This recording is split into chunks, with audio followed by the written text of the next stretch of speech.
So if you're tuning in, the RAMI MDD1 has started. And if this is your first time hearing about it, RAMI stands for the Rapid Response Additive Manufacturing Initiative. And MDD1 stands for the Mock Disaster Drill Number 1. And this is an initiative that is being done across the state of Kentucky through the KCCDS system. Here at Somerset, we are leading the initiative with partners at Sky, Madison, Jefferson, and Owensboro.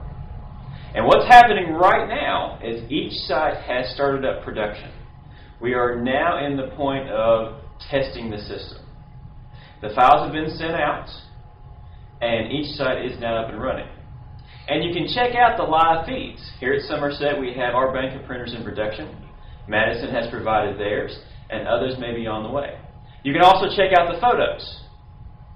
But what's really interesting, and what's really going to be a part of this story, is the data. And we have the live feeds of the graphs and the data that is being entered to show what the production is like. And ironically, we are also kind of having a situation with the fact that there's an oncoming snowstorm, which actually has put some of our sites in a little bit of a complicated situation because of being shut down. So that's adding to the realism of this actual test. Now, ideally, the system works like this. One person can actually operate each bank of printer systems. So each site could be manned by one single individual. And that's what we want to see happen, is that one person could be doing something and their entire system could be updated with a new product they can produce, and that person, it just takes a skeleton crew essentially to keep production going.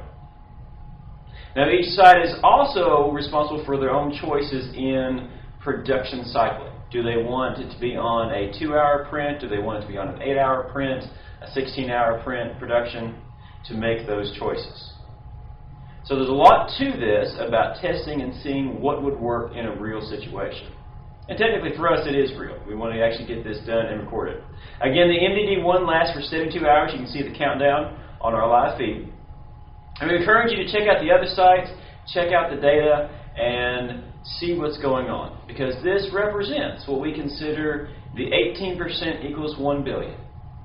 That if we actually take 18% of all the community college graduates across the United States and were to train them in this technology, and they had a single low-cost 3D printer, $200 or $300 printer they had access to, this model could be spread to become a unified manufacturing body across the U.S., capable of producing billions upon billions of parts when the need arises.